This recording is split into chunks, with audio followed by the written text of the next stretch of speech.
وما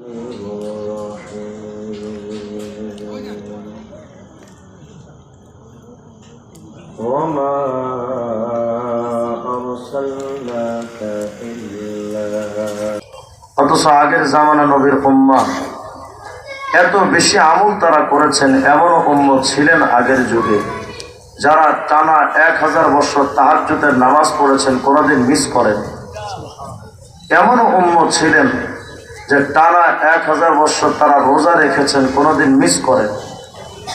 ওই উম্মতের তুলনায় আমাদের তো আমলই নেই। তারা করতেন 1000 বছরের আমল, আর আপনি আমি যদি বেঁচেই থাকি 60 থেকে 70 বছর, এই জিন্দিগির অল্প টাইমেও তো আমল করি না। অনেক বুড়া মানুষ এমন আছে 60 বছর বেঁচে ছিল কিন্তু 55 বছর আকিস বিড়ি কিনেছে, তাই না? আমাদের তো আমল নাই। কিন্তু আগের জামানার নবীর উম্মতের আমল এত বেশি, ফজিলত কম। আপনার আমার আমল কম, ফজিলত বেশি। কারণটা অনেকগুলো কারণ তো আছে। আমার মূল যে বিষয়টা আলোচ্য সেটা বোঝার জন্য ছোট্ট করে বুঝেন। যেই নেতা যত দামি, ওই নেতার পিএস বা একান্ত সচিব বা সফর সঙ্গী তত গুরুত্বপূর্ণ, ঠিক না? যেই রাষ্ট্র যত উন্নত, ওই রাষ্ট্রের নাগরিক গরিব হলেও সে দেশ বিশ্ববাসীর কাছে গুরুত্বপূর্ণ। যেমন আমেরিকান লাল পাসপোর্ট যদি কারোর কাছে থাকে, যদি ফকিরও হয়, পৃথিবীর কোন রাষ্ট্রে যদি সে বিপদে পড়ে সরকার পর্যন্ত টনক নড়ে যায়। আমেরিকান নাগরিক বিপদে পড়েছে, কিন্তু বাংলাদেশের 1000 মানুষও যদি কোনো দেশে গিয়ে ঠাড়া বইরা মরে, তাও সমস্যা নেই। কারণ রাষ্ট্রটা অনুন্নত, অন্য রাষ্ট্রটা উন্নত, নাগরিক গুরুত্বপূর্ণ। দেশটা অনুন্নত, নাগরিক গুরুত্বহীন।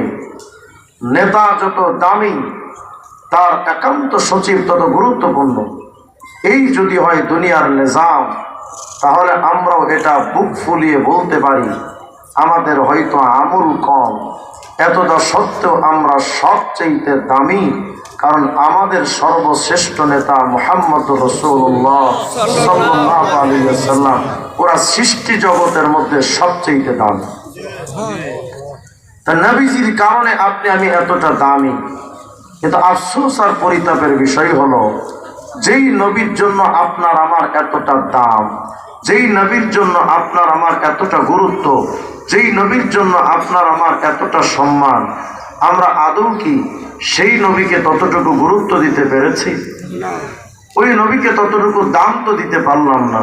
আমাদের ব্যক্তি জীবনে নবীর সুন্নাহ নাই, পারিবারিক জীবনে নবীর সুন্নাহ নাই, সামাজিক জীবনে নবীর আদর্শ নাই, রাষ্ট্রীয় জীবনে নবীর আদর্শ নাই। আমরা ব্যক্তিগত জীবনে মাথায় টুপি দেই না, চুলটা কাটি মেসিয়ান নেইমারের মতো, হুজুর আকরামের মতো আমরা চুল কাটি না। আমরা দাড়ি রাখি বিদেশিদের মতো।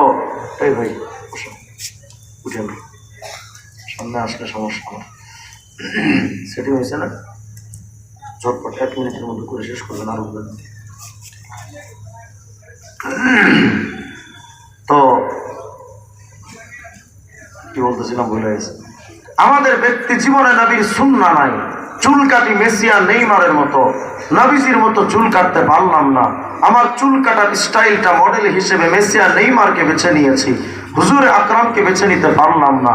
দাড়ি কাটার স্টাইল দেখলে মনে হয় খ্রিস্টানদের মতো, বিদেশিদের মতো দাড়ি স্টাইল করে কাটে। হুজুর আকরামের মতো সুন্নাহ মোতাবেক এক মুষ্টি দাড়ি আমরা রাখতে পারলাম না। আমাদের ব্যক্তি জীবনের পোশাক পরিচ্ছদের দিকে তাকালে দেখা যায় আওয়ামী লীগ করে তো বঙ্গবন্ধুর মতো কোট লাগায়, হুজুর আকরামের মতো পোশাক পরি না। নায়ক নায়িকাদের মতো পোশাক পরে, নবীজির মতো পোশাক পরে না। খাওয়ার সময় আমাদের টেবিল বিছিয়ে বিজাতীয়দের মতো আমার খাওয়ার কালচার শুরু হয়েছে। হুজুর আকরামের মতো নিচে বিছানা, নিচে দস্তরখান বিছিয়ে হুজুর আকরামের মতো খাবার সুন্নাহ এই আমলটা আমরা জিন্দেগিতে ফিট করতে পারলাম না। আমার ব্যক্তিগত জীবনে নবীর সুন্নাহ নাই, আমার বিয়ে শাদী হচ্ছে হিন্দু আনি প্রথায়, নবীজির সুন্নাহ মোতাবেক আমার বিয়ে শাদী হলো না। আমার সমাজ ব্যবস্থা চলে মানব প্রচিত তন্ত্র মন্ত্র দিয়ে, নবীজির তন্ত্র দিয়ে সমাজ ব্যবস্থার কোনো কিছুই চললো না। আমার রাষ্ট্রীয় ব্যবস্থাপনায় আদালতগুলো চলে মানব প্রচিত তন্ত্র মন্ত্র দিয়ে, আল্লাহ রসুলের ইসলাম তন্ত্র দিয়ে আমার আদালতগুলো চলে না। আমার বাংলাদেশের সংবিধান প্রণীত হচ্ছে বিদেশিদের গণতন্ত্র, সমাজতন্ত্র, জাতীয়তাবাদ, ধর্মনিরপেক্ষ মতবাদের মতো কুফরি মতবাদ দিয়ে আমার বাংলাদেশের সংবিধান প্রণীত হলো। 90% মুসলমানের বাংলাদেশের সংবিধান প্রণীত হচ্ছে বিদেশি কফের বেঈমানদের তন্ত্রমন্ত্র দিয়ে। হুজুর আকরামের ইসলাম তন্ত্র আমার বাংলাদেশের সংবিধানে জায়গা পেল না, অথচ এক এক সরকার এক এক সময় আমাদের বাংলাদেশের ক্ষমতায় এসেছেন। সবাই আমাদেরকে এই সবক শুনিয়েছিলেন যে তারা বিরাট বড় হাজী সাহেব, বিরাট বড় নামাজি, বিশিষ্ট ধার্মিক, এই শব্দ বলে তারা বাংলাদেশের ক্ষমতার মসনদে বসেছেন। এক এক সরকার এক এক সময় এসেছেন আমাদের চোখে ধুলি দিয়ে।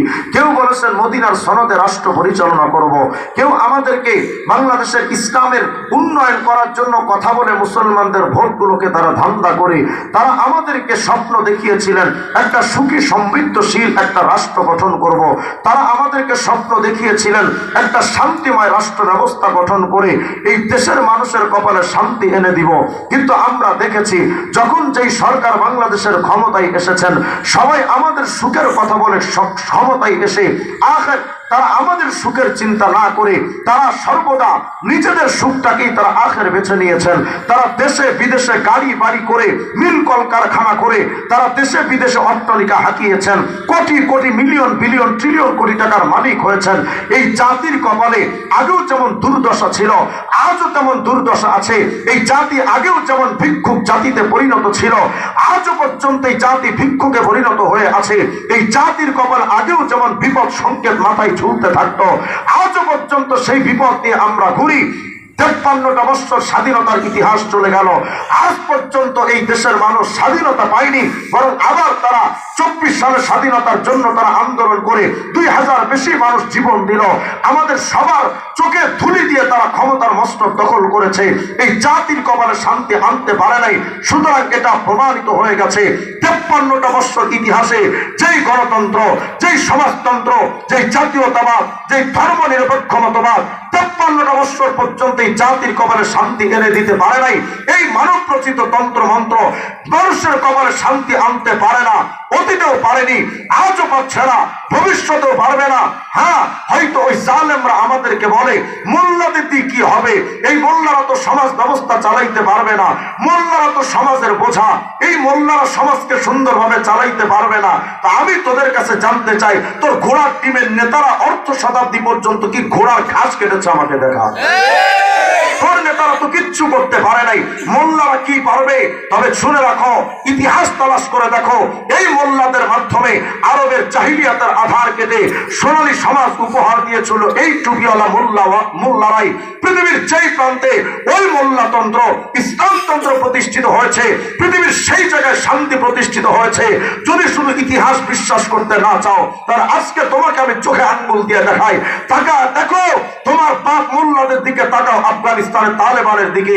তোমার বাংলাদেশের 53টা বছর ইতিহাসে তোমার নেতারা যেটা করতে পারে নাই, মাত্র 3 বছরের ব্যবধানে আফগানিস্তানের মোল্লাদের মাধ্যমে এখন চুরি নাই, ডাকাতি নাই, দুর্নীতি নাই, ধর্ষণ নাই। কোন যুবতী নারী রাস্তা দিয়ে যদি হেঁটে যায়, কোন যুবক বখাটে ছেলে লোলুপ দৃষ্টিতে ওই নারীর দিকে তাকানো হিম্মত করে না। লাখ লাখ টাকা হাতে নিয়ে মোল্লা তালেবানরা হাতে নিয়ে ঘুরে বেড়ায়, কোন ডাকাত তাদের দিকে রক্ত চক্ষু দিয়া তাকায় না। সুতরাং এ কথা সুস্পষ্ট হয়ে গেছে, মানব রচিত তন্ত্র মন্ত্র দিয়া শান্তি আসতে পারে না। শান্তি দেওয়ার জন্য একমাত্র ইসলামতন্ত্র আর মোল্লাতন্ত্র খোদার আইন দরকার। কিন্তু আপনার আমার কাছে তো ওটা বিশ্বাসযোগ্য নয়। সাউন্ড আরো কমতেছে নাকি? আমি কিন্তু রেখে চলে যাবো, আমি কিন্তু একটা ভদ্র মানুষ, ঠিক মতো সাউন্ড চালান। 14 বার ভালো লাগে সাউন্ড ঠিক করতে। ইসলামতন্ত্র ছাড়া পৃথিবীর কোন জায়গায় শান্তি প্রতিষ্ঠা হতে পারেনি, হতে পারে না, হচ্ছে না। অন্তর্বর্তীকালীন সরকারও আমাদেরকে ধোঁকা দিচ্ছে যে আমরা দেশকে সংস্কার করব, দেশকে সংস্কার করব। 6 মাস চলে যাচ্ছে, কি ঘোড়ার টিমের সংস্কার করেছে আমাকে দেখান। সংস্কার হয়নি। আমরা যখন সাবেক স্বৈরাচার সরকারের আমলে আমরা যারা হেফাজতের মামলাকে কারাগারে গেছি, আমি তো 2 বার গেছি গ্রেফতার হয়ে, 6টা মামলা এখনো পর্যন্ত মাথায় নিয়ে ঘুরি।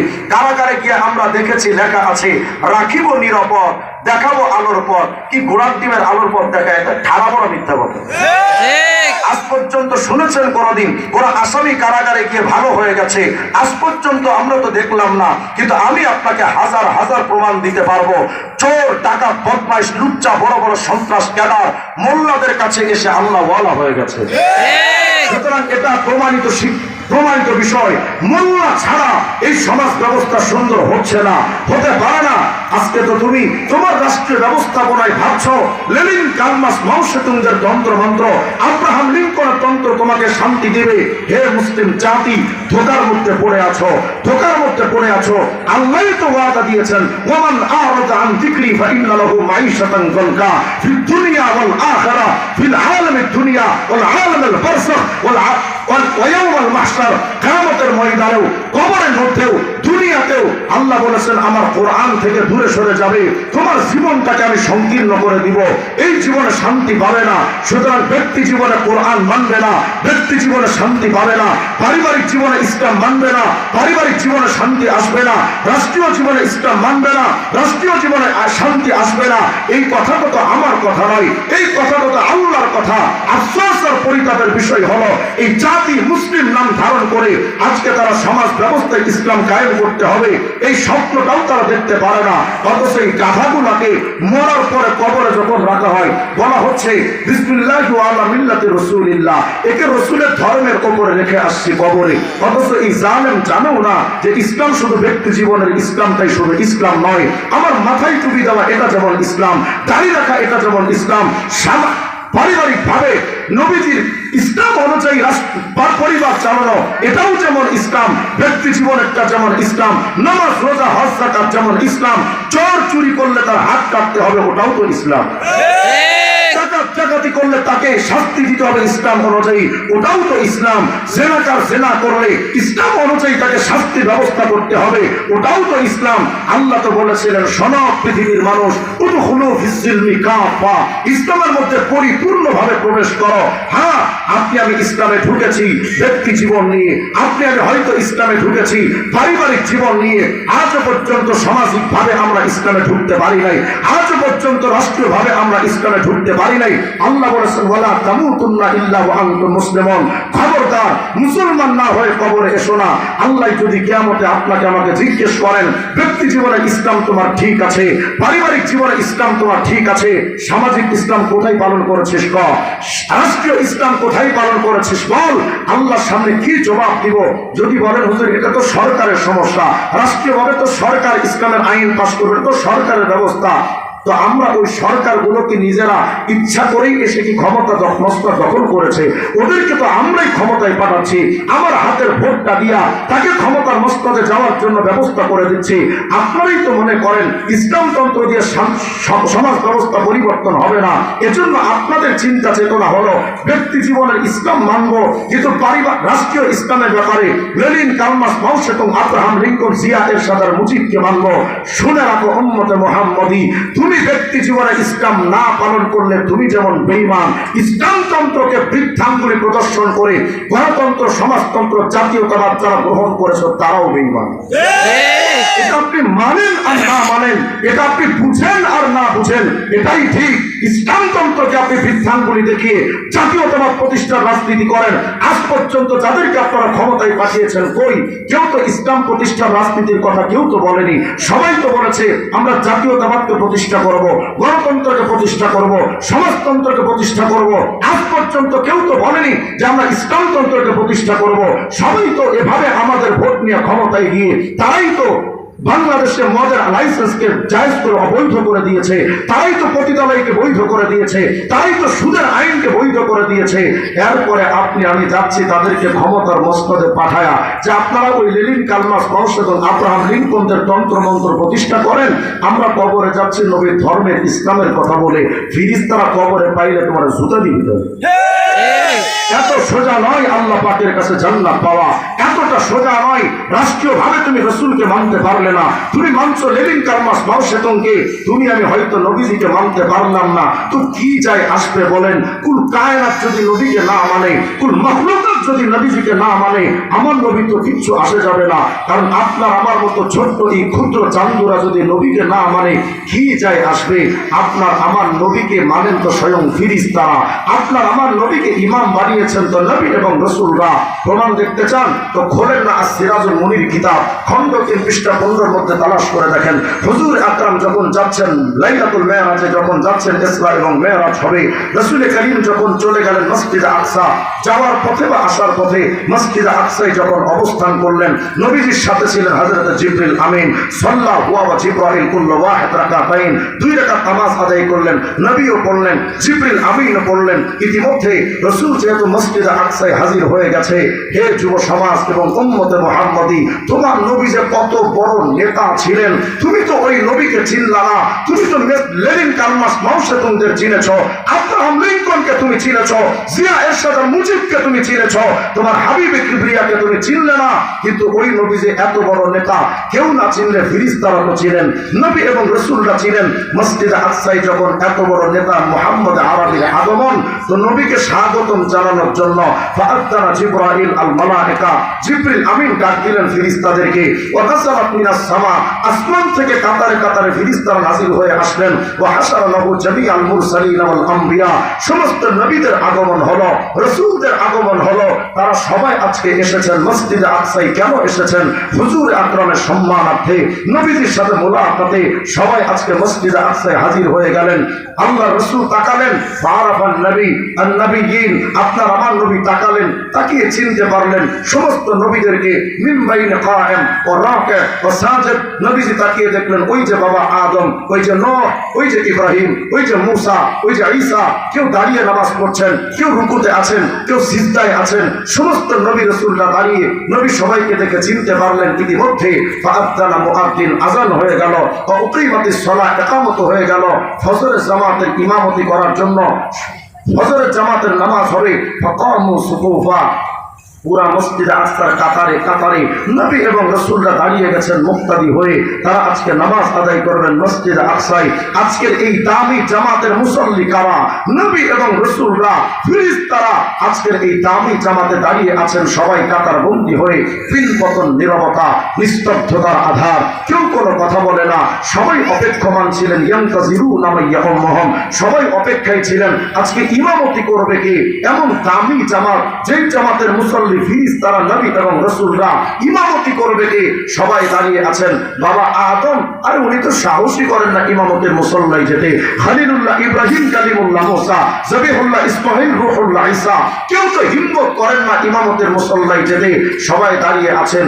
এত বড় দামি জামাতের ইমাম আজকে হবে, সেই সম্মানিত ইমামকে সবাই যখন দাঁড়িয়ে আছেন, জিবরিল আমিন আসছেন। ফাআখাযা বিয়াদিহি সাল্লাল্লাহু আলাইহি ওয়াসাল্লাম ফাকাদ্দামা, আপনার আমার রাসূলের হাতটা ধরে জিবরিল আমিন বলছেন, মুহাম্মদ, আজকের এই দামি জামাতে ইমামতি করতে পারে এমন যোগ্যতার কার আছে?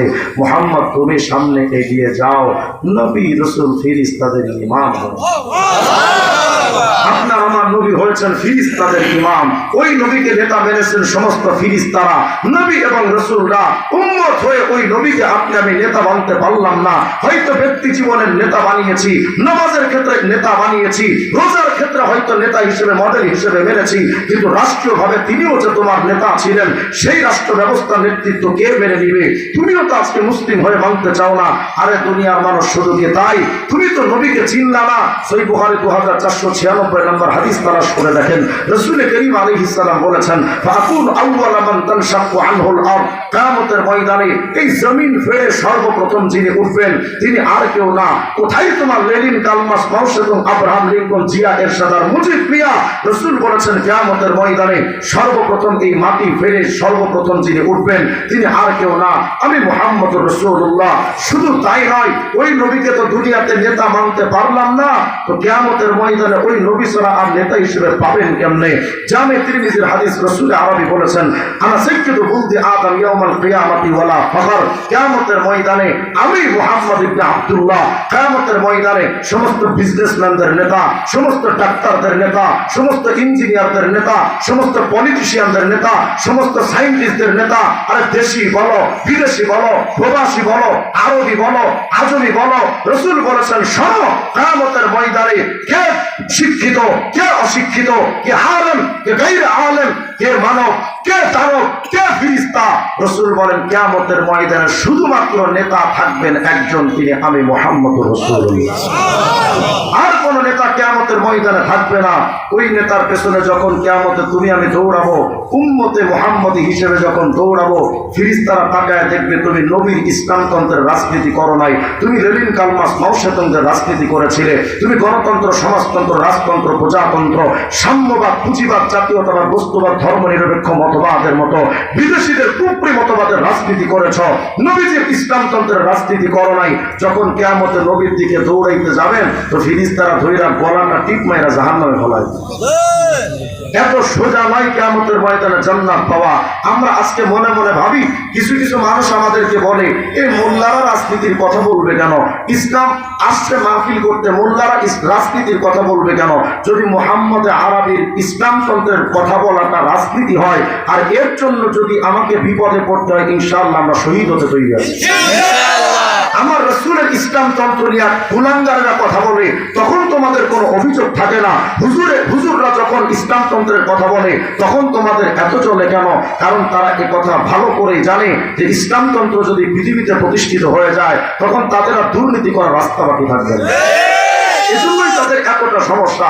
আপনি আমি তো হুজুরে আকরামকে চিনলাম না, হাই হাই উম্মতে মুহাম্মাদি, তুমি তোমার নবীকে সম্মান দিতে শিখলা না, সম্মানটা দিয়া সামান্য মাথায় টুপি দিবা তুমি পারলা না, সম্মান দিয়া নবীর মতো দাড়িটা রাখবা তুমি পারলা না, সম্মানটা দিয়া নবীর মতো পোশাক পরবা তুমি পারলা না, সম্মানটা দিয়া নবীর ইসলামতন্ত্রের রাজনীতি প্রতিষ্ঠা করার ফিকির করবা তুমি পারলা না, এতটুকু সম্মান তুমি নবীকে দিতে পারলা না, অথচ কতটা অপমান তুমি নবীকে করো।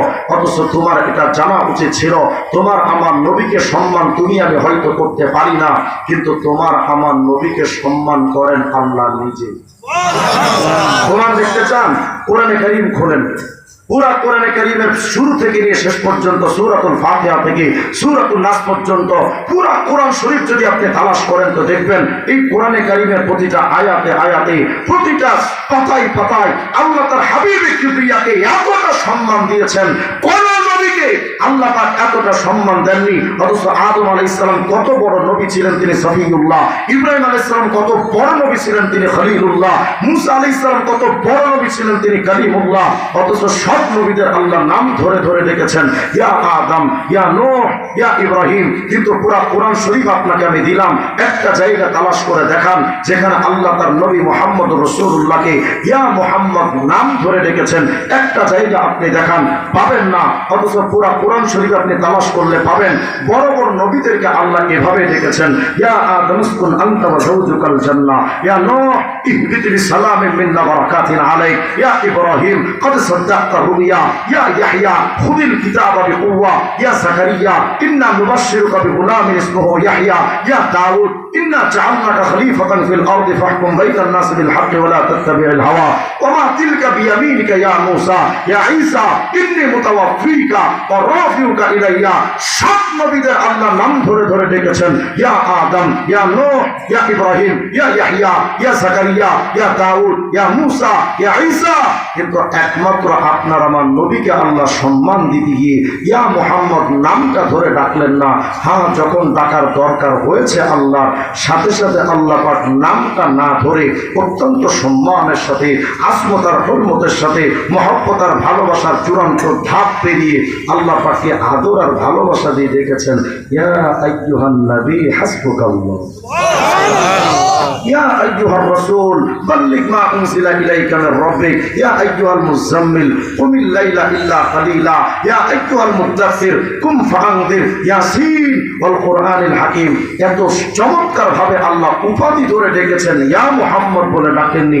শুধু কি তাই, পুরা কোরআন শরীফ আপনাকে দিয়া দিলাম চ্যালেঞ্জ ছড়ে, একটা জায়গা দেখান যেখানে আল্লাহ মুহাম্মদ শব্দটা এমনি এমনি উচ্চারণ করেছেন। পুরা কোরআন শরীফ আল্লাহ এমনি এমনি মুহাম্মদ উচ্চারণ করেননি। যখনই মুহাম্মদ নামটা উচ্চারণ করেছেন সেখানেও আল্লাহ পাক সম্মান দিতে কমতি করেননি। যেমন দেখবেন পৃথিবীতে কোনো সম্মানিত ব্যক্তির নাম উচ্চারণ করার ক্ষেত্রে আমরা শুধু নাম বলি না, সাথে সাথে তার উপাধিটা বলি। যেমন চেয়ারম্যান সাহেব অমুক, এমপি সাহেব অমুক, প্রধানমন্ত্রী অমুক, স্বরাষ্ট্রমন্ত্রী অমুক। আমাদের বাংলাদেশের কিংবদন্তি মুক্তাদা আলেম ছিলেন আহমদ শফি রহিমাহুল্লাহ। আমরা হযরতের নাম শুধু শফি হুজুর করে ডাকি না, যখনই নামটা বলি তখন নাম বলার আগে আমরা বলি শাইখুল ইসলাম শাহ আল্লামা আহমদ শফি, কায়েদে মিল্লাত আল্লামা জুনায়েদ বাবুনগরী রহিমাহুল্লাহ, শাইখুল হাদিস ইবনে শাইখুল হাদিস আল্লামা মামুনুল হক। আমরা এভাবে উপাধি ছাড়া কোনো সম্মানিত ব্যক্তিদের নাম উচ্চারণ করি না, করলে সেটাকে বেয়াদবি মনে হয়, অসম্মানজনক মনে হয়। এই পুরা কোরআন শরীফে আল্লাহ একটা বারের জন্য মুহাম্মদুর রাসূলুল্লাহর নামটা উপাধি ছাড়া একবারের জন্য ব্যবহার করেননি। যখনই মুহাম্মদ শব্দটা আল্লাহ উচ্চারণ করেছেন সাথে সাথে বলেছেন রাসূল নইলে খাতামুন নবিয়্যিন। দেখেন আল্লাহ বলছেন ওমা মুহাম্মাদুন ইল্লা রাসূল ক্বাদ খালাত মিন ক্বাবলিহি রাসূল মুহাম্মাদুর রাসূলুল্লাহ ওয়াল্লাযীনা মা'হু আশিদ্দাউ আলাল কুফফার মা কানা মুহাম্মাদুন আবা আহাদিন মির রিজালিকুম ওয়ালাকিন রাসূলুল্লাহি ওয়া খাতামুন নবিয়্যিন। হায় উম্মতে মুহাম্মাদি, আমি তোমাকে বোঝাতে চাই যেই নবীকে আল্লাহ নিজে সম্মান দেন ওই নবীর দাড়িটা খাইটা সেলুনে ফালায়া মানুষের পায়ের তলায় জুতা দিয়া পাড়ায়া তুমি নবীকে কতটা অপমান করো। আমার রসুল বলেছেন আমার মতো টুপি পরো তুমি পরলা না, আমার মতো চুল কাটো তুমি মেসি আর নেইমারের মতো যুবক চুল কেটে তুমি নবীকে বোঝাও মুহাম্মদ তোমার চুলের কাটিংটা আমার পছন্দ না, এজন্য তোমারটা মানি না। আমি মেসি আর নেইমারের মতো ঘোড়ার মতো চুল কাটছি। আপনি যখন নিজের শরীরের মধ্যে পোশাক পরেন বিজাতীয়দের পোশাক, কেমন জানি আপনি রসুলকে বোঝাচ্ছেন ও মুহাম্মদ তুমি যে পোশাক পরেছো ওটা ওল্ড ভার্সন, ওটা এই যুগে ডিজিটাল যুগে আধুনিক কালে চলে না, এজন্য আমি নিজের মতো করে পোশাক পরব, তোমার মতো পোশাক পরি না। যখন তুমি মুহাম্মদ আরবি রাষ্ট্রনীতিকে উপেক্ষা করে যখন লেনিন কালমাস মৌসুমদের গণতন্ত্র সমাজতন্ত্র জাতীয়তাবাদ ধর্ম নিরপেক্ষ মতবাদের কুফরিতন্ত্রের রাজনীতি যখন তুমি করো তখন তুমি কেমন জানি মুহাম্মদ রাসূলুল্লাহকে এই বার্তা দাও যে মুহাম্মদ তোমার এই ইসলামতন্ত্র দিয়ে সমাজ ব্যবস্থা সুন্দর করে সাজবে না, এজন্য আমরা বিজাতীয়দের কালচার দিয়ে রাষ্ট্র ব্যবস্থা চালাচ্ছি। তুমি আমাকে বলো যে মুহাম্মদ রাসূলুল্লাহকে কত ভাবে তুমি অপমান করো, নবীকে অপমান করে কত ভাবে অপমান করলে আপনি আর ক্ষান্ত হবেন। আপনি আমাকে বলেন না ওই নবীকে তো সম্মান দিতে পারলেন না, অথচ এই সমাজ ব্যবস্থায় আমরা অনেককে দেখেছি নবীর ইসলামতন্ত্রের দিকে বৃদ্ধাঙ্গুলি দেখা দেয়, এক একজন এক এক ভাষায় নবীর ইসলামকে বাদ দেয়। যেমন ভণ্ড পীররা বলে আমরা মারেফাত মানি শরীয়ত মানি না, শরীয়ত মানে ইসলামতন্ত্র। ভণ্ড পীররা শরীয়তকে বাদ দিয়ে নবীর দিকে বৃদ্ধাঙ্গুলি দেখিয়ে নিজেরা মারেফাত নামক একটা ধর্ম বানিয়ে ফেলেছে। বেঈমান নাস্তিকবাদ, তারা বলে ইসলামতন্ত্র মোল্লাতন্ত্র চলবে না, মোল্লাতন্ত্রের কথা বলে তারা ইসলামকে বাদ দিয়ে দিয়েছে। হিজবুত তাওহীদ নামক কুলাঙ্গার বেঈমানেরা বলে যে আমরা শুধু মুহাম্মদের ওই ইসলাম প্রচলিত ইসলাম যেটা এটা চলবে না, পন্থী ইসলাম চালাইতে হবে। এই কথা বলে তারা পন্থীর মতবাদকে প্রতিষ্ঠা করে মুহাম্মদ রাসূলুল্লাহ ইসলামতন্ত্রের দিকে বৃদ্ধাঙ্গুলি দেখাচ্ছে। আজকে আপনাকে আমাকে জানতে হবে ইসলামের বিরুদ্ধে যেই কুলাঙ্গার কথা বলবে তার মুখের দাগ ফেলে দেওয়া হবে। আমার ইসলামতন্ত্রের বিরুদ্ধে কোন কুলাঙ্গার যদি কথা বলে তাদের সাথে আমাদের আপোষ হবে না।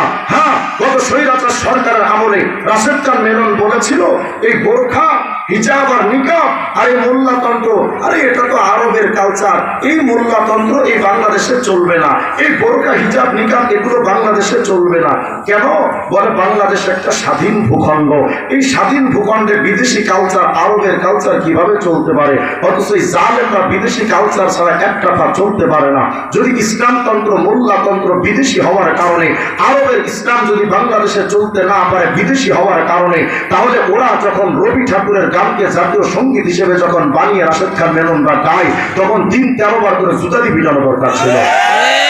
তুমি বিদেশি কালচার হিসেবে ইসলামকে তুমি বৃদ্ধাঙ্গুলি দেখালে, অথচ ভারতের অখণ্ড ভারতে বিশ্বাসী রবি ঠাকুরের গানকে তুমি বাংলাদেশের খণ্ডিত বাংলাদেশের জাতীয় সঙ্গীত হিসেবে বানালে, তখন তোমার প্রশ্ন আসলো না। এমনকি রাশেদ খান মেনন নিজে যে রাজনীতি করে তার সমাজতান্ত্রিক রাজনীতি, ওই রাজনীতির বায়ু তো বাংলাদেশে না, ওটাও তো রাশিয়ার লেনিনের রাজনীতি। যদি আমার বাংলাদেশের সংবিধানে রাশিয়ার তন্ত্র চলতে পারে, যুক্তরাষ্ট্র আমেরিকার তন্ত্র যদি চলতে পারে, চীন যখন রাশিয়ার তন্ত্র যদি বাংলাদেশে চলতে পারে, বাংলাদেশে যদি গরুর মুখ খাওয়া ইন্ডিয়ার দাদাদের তন্ত্র যদি চলতে পারে, ইসলাম তন্ত্র নিয়ে যে কুলাঙ্কার কথা বলবে ওই জীবন্ত পুঁতে ফেলা দরকার। আল্লাহু আকবার, আল্লাহু আকবার। হুশিয়ার সাবধান, ইসলামের শত্রুরা। আল্লাহু আকবার।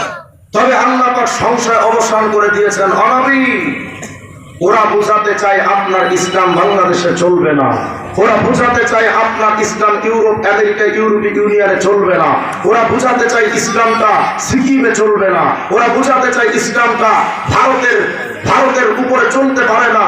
রসুল, আমি আল্লাহ কি বলছি শোনেন। অনবী, সব নবী রসুলদেরকে আমি আল্লাহ পাঠিয়েছি সীমিত একটা এলাকার জন্য, নিজের গোত্র আর জাতির জন্য। কিন্তু মুহাম্মদ আমার হাবিব, আপনাকে আমি আল্লাহ শুধু মক্কার মদিনার জন্য পাঠাইনি। যেমন আল্লাহ বলছেন নূহ আলাইহিস সালামের ব্যাপারে, আল্লাহ বলেন, অনবী জানেন, লাকাদ আরসালনা নূহান ইলা কওমি, আমি নূহকে পাঠিয়েছি তার গোত্রের জন্য, শুধু নিজের এরিয়ার জন্য। ওয়াতিলকা হুজ্জাতুনা আতাইনাহা ইব্রাহিমকে হুজ্জত দলিল দিয়ে পাঠিয়েছি আলা কওমি, নিজের জাতির জন্য। ওয়া ইলা আদিন আখাহুম হুদা, হুদকে পাঠিয়েছি আদ জাতির জন্য। ওয়া আতাইনা মূসাল কিতাব ওয়া জাআলনাহু হুদাল লিবানি ইসরাঈল, মূসাকে পাঠিয়েছি বনী ইসরাঈলের লোকদের জন্য। শুধু তাই নয়, আল্লাহ সব নবীদের বেলায় বলেন, নবী গো, ওমা আরসালনা মির রাসূলিন ইল্লা বিলিসানি কওমি, সব নবীদের নিজের জাতির ভাষা শিক্ষা দিয়ে নিজের জাতির কাছে পাঠিয়েছি। শুধু আমাদের নবীর বেলায় আল্লাহ বলছেন, নবী, সব নবীদের পাঠিয়েছি নিজের এলাকার জন্য, কিন্তু আপনাকে শুধু কুরাইশের জন্য পাঠাই নাই, বনি উমাইয়া বনি হাশিম বনি আব্দুল মুত্তালিবের জন্য পাঠাই নাই, শুধু মক্কার মদিনার জন্য পাঠাই নাই, জাজিরাতুল আরব, আরবের 22টা রাষ্ট্রের জন্য, আরব স্টেটের জন্য শুধু আপনাকে আমি পাঠাই নাই। নবী গো, ওমা আরসালনাকা ইল্লা কাফাতাল লিন-নাসি বাশীরাও ওয়া নাযীরা, নবী, সব নবীদের পাঠিয়েছি নিজের গোত্র আর জাতির জন্য, শুধু আপনি মুহাম্মদকে আমি আল্লাহ পাঠিয়েছি পূর্ব থেকে পশ্চিম, উত্তর থেকে দক্ষিণ, পুরো পৃথিবীর মানচিত্রের প্রত্যেকটা মানুষের জন্য আপনাকে পাঠিয়েছি। সুতরাং এ কথা আল্লাহ যখন বলেছেন সব বিশ্বের জন্য আপনাকে পাঠিয়েছি, সুতরাং এই আয়াতকে সামনে রেখে লা ইয়াবকা আলা যাহরিল আরদি বাইতু মাদারিন ওয়ালা ওয়াবা ইল্লা আদখালাহুল্লাহু কালিমাতাল ইসলাম, এই হাদিসকে সামনে রেখে আমরা এ কথা সুস্পষ্ট করে বলি, আমার নবী ইসলাম শুধু আরবে সীমাবদ্ধ থাকবে না, আমার নবী ইসলাম শুধু মক্কার মদিনায় সীমাবদ্ধ থাকবে না, আমার নবী ইসলাম শুধু আরবের 22টা রাষ্ট্রে সীমাবদ্ধ থাকবে না। ওই নবী ইসলাম যেমন আফগানিস্তানে যেমন উত্তীর্ণ হয়েছে, ওই নবী ইসলাম যেমন সিরিয়ায় এখন উত্তীর্ণ হয়েছে, ওই নবী ইসলাম ইনশাআল্লাহ সেই দিন আর বেশি দূরে নয়, যেই দিন নবীজির ইসলাম আরব থেকে নিয়ে বাংলাদেশ, ওয়াশিংটন থেকে নিয়ে দিল্লির লালকেল্লা পর্যন্ত পৃথিবীর প্রত্যেকটা অঞ্চলে নবী ইসলামের কালেমার পতাকা উত্তীর্ণ হবে। ওই দিন প্রত্যেকটা নাস্তিক কুলাঙ্গার যেন বাধা দিতে আসবে, জীবন্ত দাফন করে দেওয়া হবে তাদের। কিন্তু এটার জন্য তো আপনার আমার প্রস্তুতি নেওয়া দরকার, কিন্তু আপনি আমি তো আজও পর্যন্ত প্রস্তুতি নিতে পারিনি। ঠিকই সামনে ইলেকশন যখন আসবে, আপনারা জাতীয়তাবাদে ভোট দিবেন, আপনারা গণতন্ত্রে ভোট দিবেন, আপনারা সমাজতন্ত্রের দিকে দৌড়াবেন। আল্লাহ, আমি তোমার কাছে ভিক্ষা চাই যুবক, এটা আমি এই এলাকায় নির্বাচন করতে আসবো না, কিন্তু তুমি বুঝো ইসলাম তো শুধু ব্যক্তি জীবনের নাম নয়, ইসলাম তো শুধু পারিবারিক জীবনের নাম নয়, ইসলাম তো শুধু সামাজিক জীবনের নাম নয়, ইসলাম তো রাষ্ট্রীয়ভাবে ওটাও তো ইসলাম। ওই ইসলাম মানার জন্য আজ পর্যন্ত তুমি চেষ্টা করলে না। যদি তোমার উপরে দায়িত্ব থাকতো জেনাকারের শাস্তি ইসলাম অনুযায়ী করা, তুমি যদি না করতে, ওটা যেমন তোমার জন্য কবিরা গুনাহ হতো। ইসলাম অনুযায়ী রাষ্ট্র ব্যবস্থায় জেনাকারের চুরি শাস্তি হবে, এটার প্রচেষ্টা না করলে ওরা বিচার করবে না, ওই শাস্তি অনুযায়ী তুমিও কবিরা গুনার ভাগিদার। চিৎকার বলুন। সুতরাং এতটা সোজা মনে করিল না জান্নাতের পথ। আল্লাহ রাসূল বলেছেন যুইনাতিল জান্নাতু বিল মাকারে, এমন জিনিস আছে যেটা তোমার পছন্দ না, কিন্তু ওই পথেই তোমার জন্য জান্নাতকে রেখে দেওয়া হয়েছে। ওই পথ দিয়ে হাঁটলেই তুমি জান্নাতে যেতে পারবে। রাসূল আরবি ইসলাম প্রতিষ্ঠার ফিকির আপনি আমি আজও করতে পারলাম না। হায় আফসোস, উম্মতে মুহাম্মাদি এত বড় একজন নবী পেলাম আপনি আমি, যেই নবীর উম্মত হয়ে আসবেন আগের যুগের জলিলুল কদর নবী ঈসা ইবনে মারিয়াম। ওই ঈসা ইবনে মারিয়াম একজন শরীয়তধারী নবী এই পৃথিবীতে আসবেন। তিনি এসে আমার নবীজির মতো টুপি মাথায় দিবেন, আমার নবীজির মতো দাড়ি কাটবেন, আমার নবীজির মতোই তিনি চুল কাটবেন, আমার নবীজির মতোই তিনি পোশাক পরবেন। তিনি নিজের ধর্মের উপরে এক বিন্দু পরিমাণ আমল করবেন না, পুরাটা আমল করবেন আমার নবীর সুন্নাহ মোতাবেক। যদি আগের যুগের একজন নবী আমার নবীকে পুরাটা মেনে নিতে পারে, উম্মত হিসেবে তুমি আমি মানতে পারলাম না, এর চেয়ে বড় হতভাগা জাতি আর কি হতে পারে আমাকে বুঝে। ওই নবীকে সামান্যটুকু সম্মান তো দিতে পারলেন না। ওই নবীর বিরুদ্ধে কুলাঙ্গাররা কথা কয় তোমার শরীর জ্বলে না, তোমার রক্ত টকবক করে ফোটে না, অথচ তুমি বিএনপি করো, জিয়ার বিরুদ্ধে কথা কইলে তোমার শরীর রক্ত টকবক করে ফোটে। তুমি আওয়ামী লীগ করো, মুজিবের বিরুদ্ধে কথা কইলে তোমার শরীরের মধ্যে রক্ত টকবক করে ফোটে। তুমি জাতীয় পার্টি করো, এরশাদের বিরুদ্ধে কেউ কথা কইলে তোমার শরীরের মধ্যে রক্ত টকবক করে ফোটে। যদি তাই হয় তাহলে আমি তোমাকে এটা চ্যালেঞ্জ করে বলি, তোমার জিয়া তো 56,000 বর্গ মাইলের স্বাধীনতার জন্য শুধু ঘোষণা দিয়েছিল, ঘোষক তো সামান্য এতটুকু, আর তোমার বঙ্গবন্ধু তো মাত্র 56,000 বর্গ মাইল স্বাধীনতা স্বাধীন করার স্থপতি, বাস এতটুকুই তো। এই পৃথিবীর ভূমণ্ডলে এই বিশ্ব মানচিত্রে সর্বপ্রথম স্বাধীনতার ঘোষণা দিয়েছিলেন আরবের বুকে এসে মুহাম্মদুর রাসূলুল্লাহ। সর্বপ্রথম এই পৃথিবীর বুকে স্বাধীনতার স্থপতি ছিলেন মুহাম্মদুর রাসূলুল্লাহ। 56,000 বর্গ মাইলের স্বাধীনতার স্থপতিকে যদি তুমি মানতে পারো, তার বিরুদ্ধে কটূক্তি করলে তোমার যদি সহ্য না হয়, আজকে থেকে সিদ্ধান্ত নিতে হবে। আর তোমার জিয়া এরশাদ আর মুজিবের মতো মিলিয়ন বিলিয়ন ট্রিলিয়ন কোটি জিয়া এরশাদ মুজিব যদি এক পাল্লায় রাখা হয়, আমার নবীর পায়ের ধুলার সমানত হবে না। যদি তাই হয়, তোমার নেতার বিরুদ্ধে কথা বললে তোমরা যেমন রয়ন করে ঝাঁপিয়ে পড়ো, আজকে থেকে সিদ্ধান্ত নিতে হবে আমার নবীর বিরুদ্ধে কোনো কুলাঙ্গার যদি কথা বলে, আমার বাপ হতে পারে, মা হতে পারে, সন্তান হতে পারে, নেতা হতে পারে, থানার কোন ওসিও যদি নবীর বিরুদ্ধে কটূক্তি করে, ওই থানার ওসিকে জীবন্ত সবাই করে দেওয়া হবে। আমার নবীর বিরুদ্ধে কোন কুলাঙ্গার কথা বললে আমরা তাদের ব্যাপারে বিন্দু পরিমাণ বরদাস্ত করবো না। আমি জানি এই বক্তব্য দেওয়ার পরে আমার নামে রাষ্ট্রদ্রোহ মামলা হতে পারে, আমি স্পষ্ট করে তারপরে বলি মামলা হইলে হবে, কিন্তু সুস্পষ্ট বক্তব্য হলো আমরা 53টা বছর যাবত এই বাংলাদেশে সংবিধানে আমরা বলেছি প্রত্যেকটা সরকারকে আইন করেন রসুলের ইজ্জত হেফাজতের আইন, আমার নবী ইজ্জত হেফাজতের আইন করেন, রসুল অবমাননার বিরুদ্ধে আপনারা রুখে দাঁড়ান। আজ পর্যন্ত কোন সরকার এটা হিম্মত করতে পারে নাই বাংলাদেশের সংবিধানে, অথচ তারা মদের আইন বৈধ করার আইন পাশ করেছে, তারা পতিতালয় বৈধ করার আইন পাশ করেছে, তারা সুদের আইন বৈধ করার আইন পাশ করেছে, তারা সব পারে, কিন্তু নবীজির ইজ্জত হেফাজতের আইন আজ পর্যন্ত কেউ করতে পারলো না। সুতরাং আমাদের আর বুঝতে বাকি নাই, সব সালারা বাটপা। তবে আমার রাসূলের ইজ্জত হেফাজতের আইন তো বাংলাদেশের সরকার করে নাই। আমার স্পষ্ট বক্তব্য মামলা হলে হবে, রাষ্ট্রদ্রোহী মামলাকে প্রয়োজনে আজীবন কারাগারে পড়ে থাকবো, কিন্তু সুস্পষ্ট বক্তব্য হলো যেই সংবিধানে নবীর ইজ্জত হেফাজতের আইন থাকে না, আমি ওই সংবিধান মানি না। যেই সংবিধান মদের আইন বৈধ করা হয়, যেই সংবিধানে পতিতালয় বৈধ করা হয়, যেই সংবিধানে সুদের আইন বৈধ করা হয়, যেই সংবিধানে নবীর ইজ্জতের হেফাজতের আইন থাকে না, ওই সংবিধান কোন মুসলমানের সংবিধান হতে পারে না। সুস্পষ্ট বক্তব্য, ওরা আইন পাস করবে না, লাগবে না ওদের আইন, লাথি মারেন ওদের আইনের কপালে। সুস্পষ্ট বক্তব্য আমার শুনে রাখেন, নবীর ইজ্জত হেফাজতের আইন ওরা করবে না, না করুক, আমার নবীর ইজ্জত হেফাজতের আইন আমরা নিজেরা হাতে বানাই না। পৃথিবীর কোন কুলাঙ্গার নবীর বিরুদ্ধে কথা বলবে, মান সাব্বা নাবিয়ান ফাকতুলু, আমার নবীর বিরুদ্ধে যেই কুলাঙ্গার কথা বলবে ওখানেই গাড়িয়ে দিবে, ওরা আপোষ হতে পারে না। নবী নবীর ইজ্জত হেফাজতের ব্যাপারে আমরা জিরো টলারেন্সে থাকবো। তবে আল্লাহ বোঝাচ্ছেন নবী আজকে তসলিমা নাসরিনের মতো আন্তর্জাতিক পতিতা আর নাস্তিক মুফাসসির ইসলামের আসাদুরের মতো কুলাঙ্গার আর ফ্রান্সের ম্যাক্রোদের মতো হারামজাদারা নবীর বিরুদ্ধে কটূক্তি করে তারা তৃপ্তির ঢেকুর তুলে তা আল্লাহ 1400 বছর আগে আইন করে দিয়েছেন। আল্লাহ বলেন নবী আর আপনি কিসের টেনশন করেন নবী কন্ত, আমি আল্লাহ কি ওয়াদা দিচ্ছি সেটা শোনেন।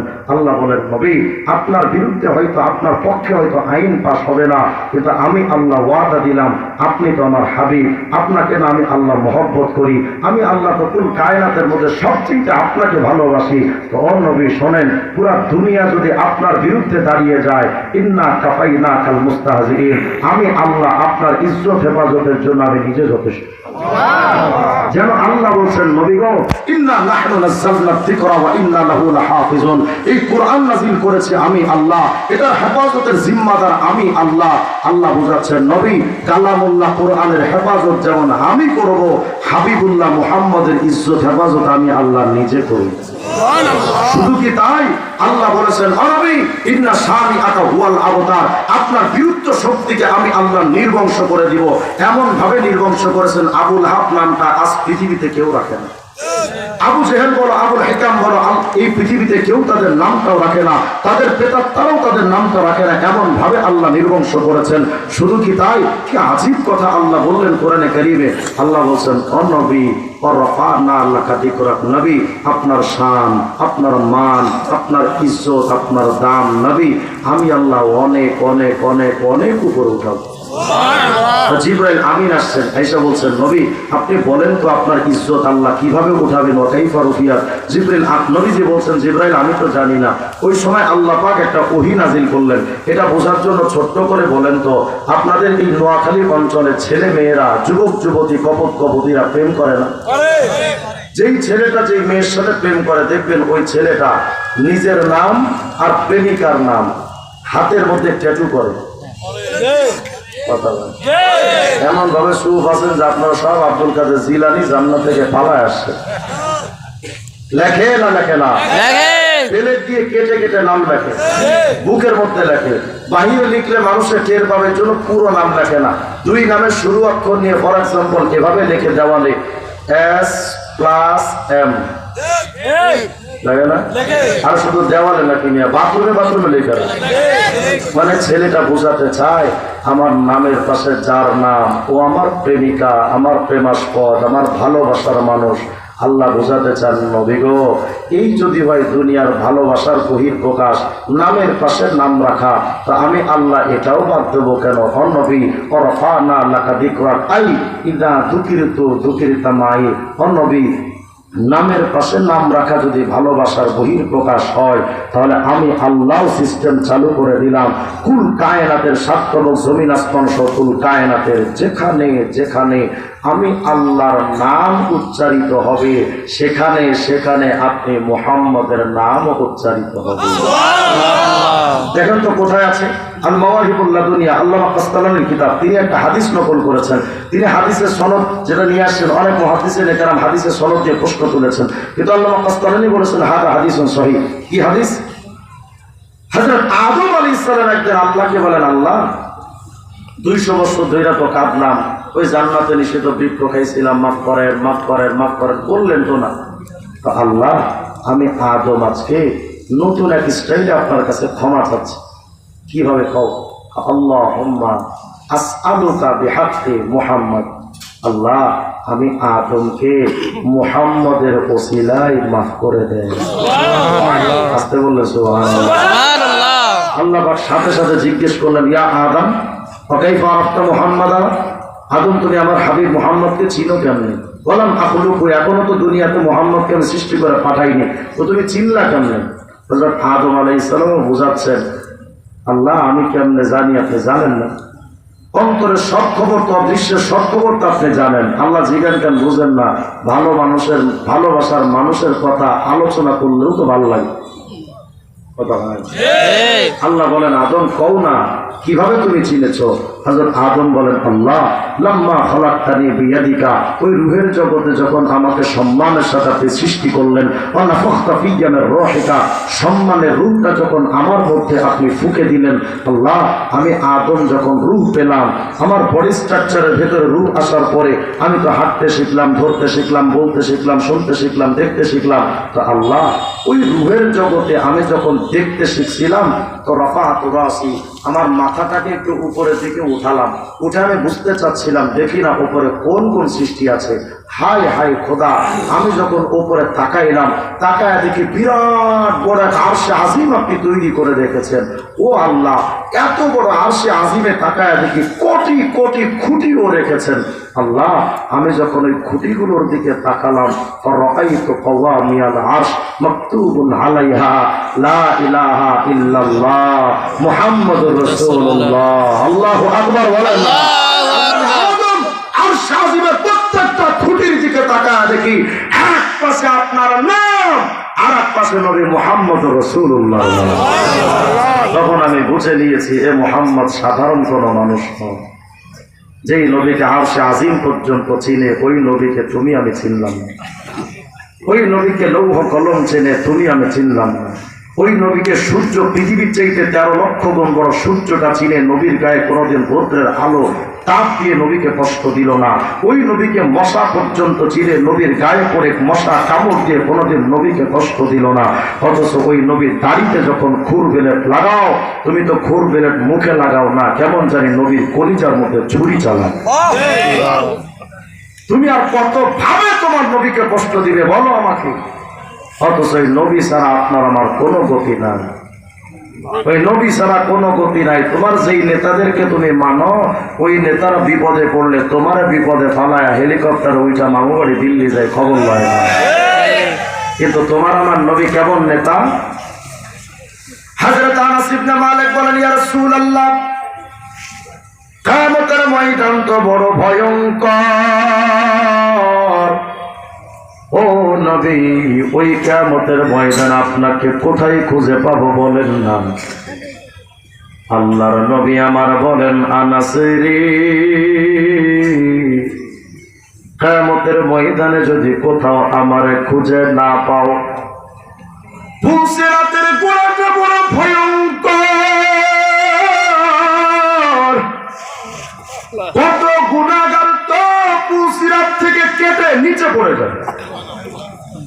এই আনাস, কিয়ামতে যদি আমার কোথাও খুঁজে না পাও, পুসিরাতের গোড়ায় যায় দেখো আমি মুহাম্মদ পুসিরাতের গোড়ায় চুপ করে দাঁড়ায়, যেন নবীজির কোন উম্মত বিপদে কাইটার নিচে পড়ে না যায়। আল্লাহর নবী যখন দেখবেন, যখন ভাববেন আমার কিছু উম্মত মিজানের পাল্লার কাছে বিপদে পড়ে গেছে, আল্লাহর নবী পুসিরাতের গোড়া থেকে মিজানের পাল্লার দিকে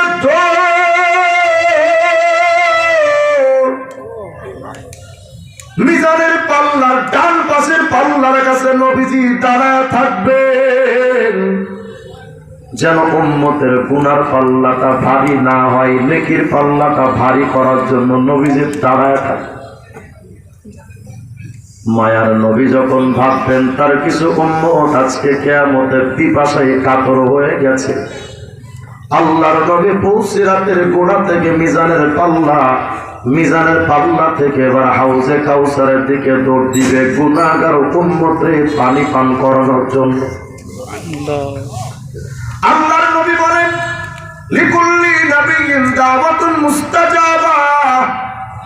সব নবীদের আল্লাহ স্পেশাল একটা দোয়া দিয়েছেন, যেই দোয়াটা করার সাথে সাথে প্রত্যেকটা নবীর জন্য ওই দোয়াটা কবুল হয়ে গেল। আল্লাহর নবী বলেন, শোনো, ওই দোয়াটা সমস্ত নবীরা করে ফেলছেন, কিন্তু ওয়া ইন্নী ইখতাবাতু লিউম্মতি শাফাআতান লিউম্মতি ইয়াউমাল কিয়ামাহ। সমস্ত নবীরা তাদের ওই দোয়াটা কইরা শেষ করে ফেলেছেন, কিন্তু আমি মুহাম্মদ ওই দোয়াটা আমি নিজের জন্য করি নাই রে, আমার পরিবারের জন্য করি নাই, আমার এলাকার জন্য করি নাই।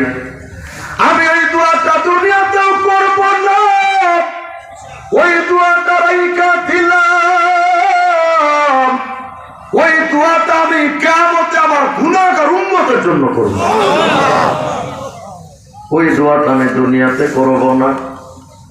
দুনিয়ার মানুষ ওই নবীর মায়াটা বুঝো না। আল মুস্তাদরাক আলা সহিহাইন লিল হাকিম 228 নম্বর হাদিস। আল্লাহর নবী বলেন, শোনো, লিল আম্বিয়া মানাবিরুম মিন যাহাব, কিয়ামতের ময়দানে সমস্ত নবীদের বসার জন্য আল্লাহ পাক একটা স্পেশাল চেয়ার দিবেন, স্বর্ণ দিয়া বানানো চেয়ার। মনোযোগ দেন, সমস্ত নবীদের বসার জন্য আল্লাহ পাক একটা স্পেশাল স্বর্ণের চেয়ার দিবে।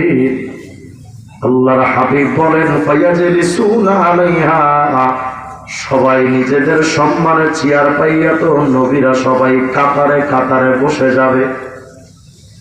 আল্লাহর নবী বুঝাতে চান, উম্মত আমার দরদটা বুঝো না। ওই কিয়ামতে সমস্ত নবীরা কাতারে কাতারে তাদের চেয়ারের মধ্যে বসে যাবে।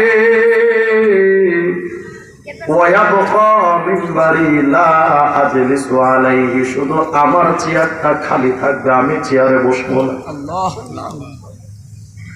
ও নবী, ওই চেয়ারের মধ্যে আপনি বসবেন না তো করবেনটা কি?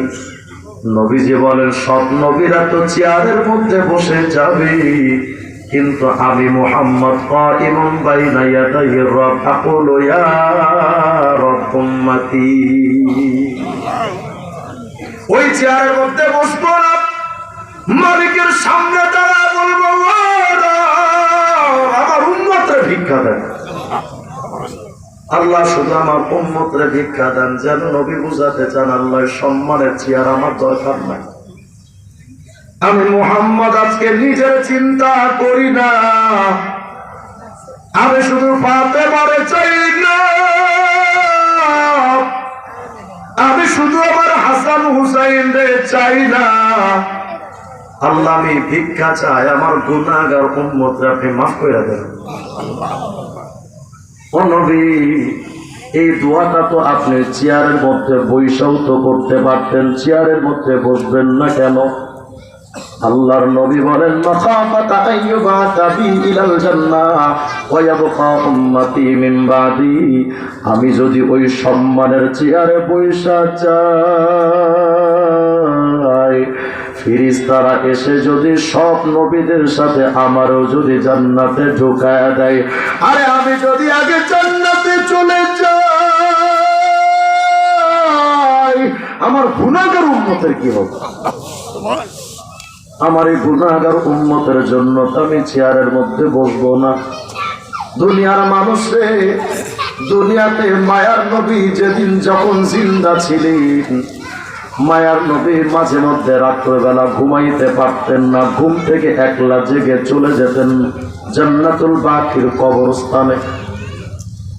কবরস্থানে যায় মাঝে মধ্যে নবী দাঁড়ায় কখনো সিজদায় বলতেন, ও রব, কেমন জানি বুঝাতেন, মালিক রে, গভীর রাত্রে আমার ঘুম আসে না। আল্লাহ, আমার শুধু একটা পেরেশানিতে ঘুম আসে না, আপনি কন্যা আমার গুনাহগার উম্মতকে আপনি মাফ করবেন তো? আল্লাহ, আমার জন্য ঘুম আসে না, আপনি কন্যা আমার গুনাহগার উম্মতকে মাফ করবেন নাকি? হযরতে শাহ ওলিউল্লাহ মুহাদ্দিস দেহলভী তার কিতাবের মধ্যে একটা কথা নিয়ে এসেছেন, যদিও সনদ আমি এখনো তাহকিকে পাই নাই, কিন্তু তিনি বিশিষ্ট একজন মুহাদ্দিস, উপমহাদেশের শ্রেষ্ঠ মুহাদ্দিস শাহ ওলিউল্লাহ মুহাদ্দিস দেহলভী। তিনি লিখলেন, আল্লাহর নবী যেদিন ইন্তেকাল করেন, মায়ার নবীর দেহ মোবারকটা যখন কবরে রাখার জন্য রওজায় যখন রাখার সময় হলো, কয়েকজন সাহাবী মিলে তো নবীর দেহ মোবারক ধরে কবরের মধ্যে নামাইতে দিছে। একে একে তো সব সাহাবীরা কবর থেকে তো উঠে চলে আসছেন, কিন্তু সর্বশেষ যেই সাহাবী কবর থেকে উঠবেন তিনি ভাবতেছিলেন, আহারে এতদিন তো রহমতুল্লিল আলামিনের চেহারা দেখতাম, আমাদের মনটা তো ভরে যেত। মনে করা পেরেশানিও থাকলে নবীজির চেহারা মোবারকের দিকে তাকাইলে সাহাবীদের মনটা ভালো হয়ে যেত। কিন্তু এই সাহাবী মনে মনে ভাবতেছেন, আজকে তো নবীজি দুনিয়া থেকে বিদায়, আজকের পরে আর মায়ার নবীর চেহারাটা আমি কেমনে দেখবো। শেষবারের মতো একটু তাকাই, এই রহমতুল্লিল আলামিনের চেহারা আর তো কোনদিন দেখতে পারবো না। শেষবারের মতো একটু তাকাই না, কি দয়ার চেহারা। ওই সাহাবী বলেন, আমি যখন আমার মায়ার নবীর চেহারার দিকে যখন তাকিয়েছি, নবী তো কবরে শোয়া, নবীজির চেহারা মোবারকের দিকে তাকায়া দেখি মায়ার নবীর ঠোঁট মোবারক এমন নড়াচড়া করতেছে। আমি ভাবতেছিলাম, কি নবী তো ইন্তেকাল করলেন, নবীর ঠোঁট নড়ে কেন, কি বলছেন নবী? রহমাতুল্লিল আলামিন মায়ার নবী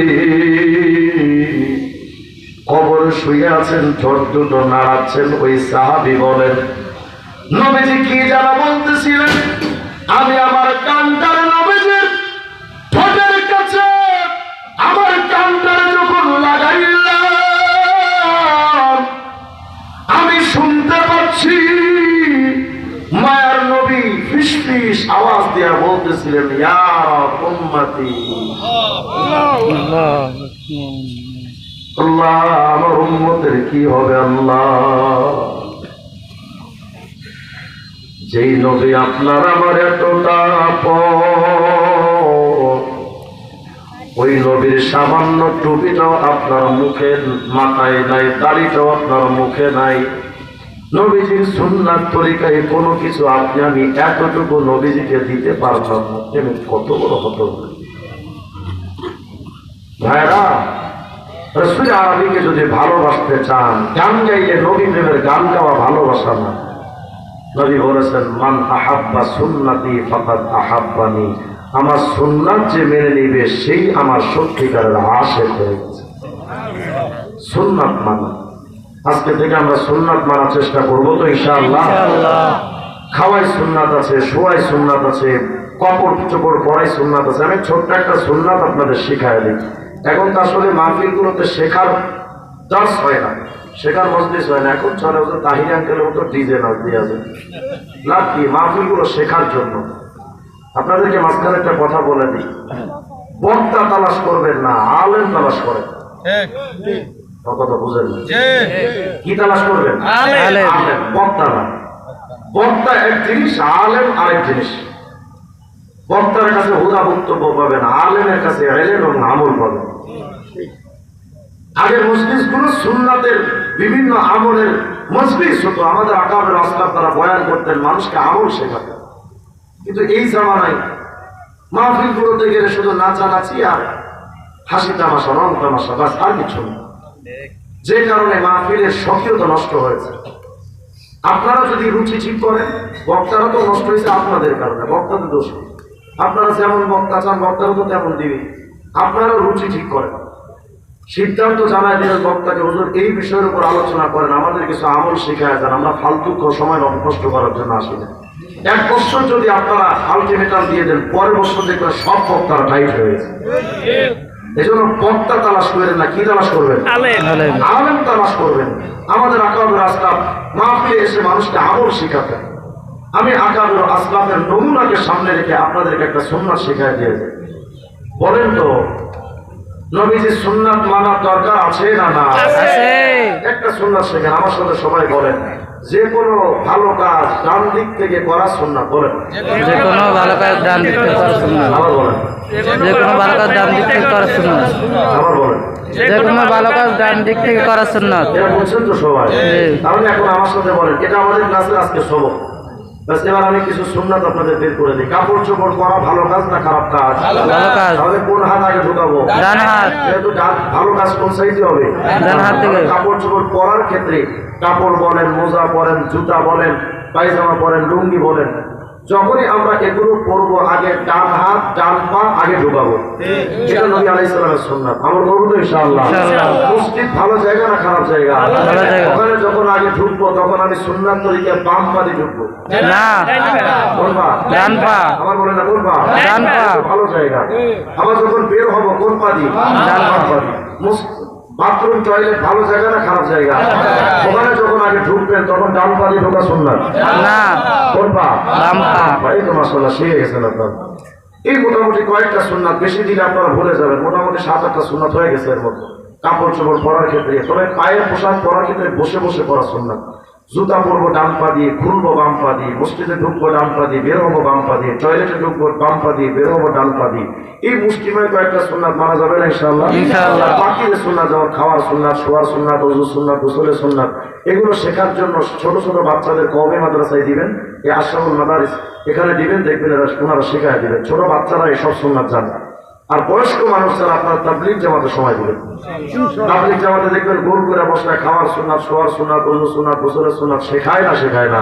তবে নিশ্চয়ই তাবলীগে যেতে গেলে আলেমদের সাথে কোনো খুনিদের সাথে নয়।